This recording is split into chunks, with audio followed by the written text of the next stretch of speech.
Hi. Thank you so much for joining us today on Tarot Joy, which is part of Achieve Spiritual, Holistic, and Self Improvement Radio. And today's guest is Bunny Sings Wolf. She is a long friend that we've had on this show before with Chief Grass back in, probably about 5, 6, maybe longer than that. But I'm going to introduce her right now. Hey, Bunny, how are you? Good. How are you? I'm doing great. Well, it's good to see you, my friend. Same to you. It's been a long time. So, Bunny, tell me at what point in your life you became tuned in to the native way? As long back as I can remember, when I was 3 or 4 years old, I didn't realize it was the native way. I just used to have these wonderful dreams that I would be playing a Native American flute, which I found out years later was a Native American flute, and that people would be dancing and they'd be following me along a little line, and people would be happy and flowers would be blooming like something out of a Disney movie. That's a And nice dream. these songs, yeah, and when I was 3, 4, 5 years old, these kept happening all the time. And I always had a secret friend that was with me.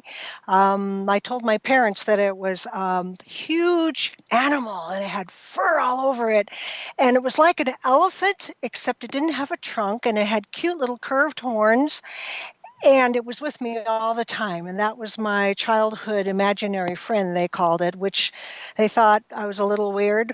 But that's how I came into understanding things that the way that I do now. And I used to tell my parents that you need to be careful about what you say in front of stones, because stones are alive and they have a memory and they've lived for eons of years and they're recording everything that we're saying. And someday there will be technology, there'd be a way for people to play back what we've said and done in front of the stones. So be careful what you say in front of stones, I would tell them. And they go, yeah, whatever.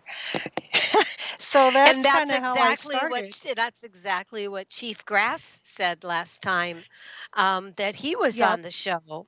I wish I Yeah. had the recording of that. It was so awesome. When you see a little stone, pick it up. That was a stone meant for you. And I just loved his concept of why we are attracted to certain stones and rocks. And you are a stone healer, correct?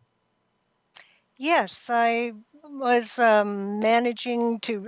went off to Washington State several years ago to take care of my father who had a stroke, and I was devastated because by that time I had learned that my imaginary elephant with lots of fur and cute curved horns was actually a white buffalo.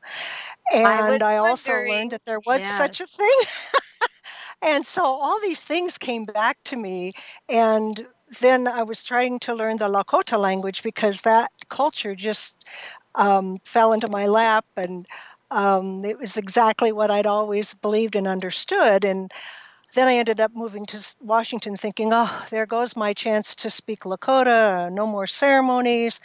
And within a few days there, someone had called me and said, we'd like you to come over here. We're having a ceremony in 4 days. It was 4 days after I got there. And I got there and it was a Lakota ceremony, and there was a a medicine man from Pine Ridge that had traveled all the way to Washington. And there I met a woman who, as it turned out later, I invited her to my house. I said, why do I keep collecting these stones? I had these stones since I was a little kid with all these dreams about with my imaginary friend and the flutes and all these things. What are the stones for? And she said, oh, you're a stonewalker. And her family had 8 generations of stone medicine women. And she said, I'm going to make you my child and teach you how you can use these very stones you've carried with you your whole life to do healing for people and to help them.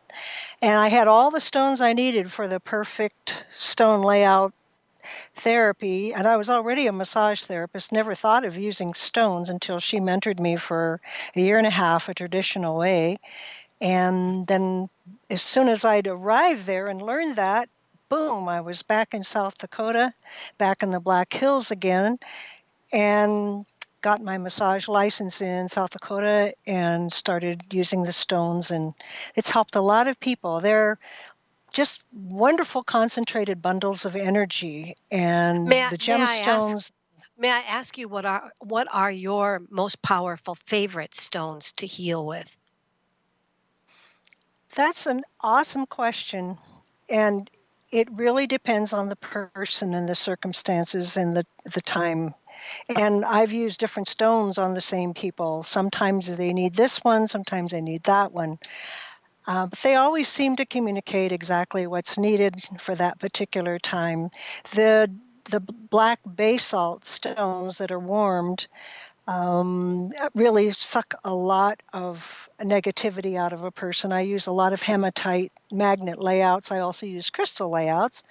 But the hematite really absorb a lot of negative energy that we pick up in the technological age that we live in, and also helps build a barrier around people so that they can be protected from the energy from other people that they come in contact with. There's so much electromagnetic energy and forces coursing through us at all times, let alone the fear that you see people feeling these days, that is fed by the news and the world that we live in, a materialistic world.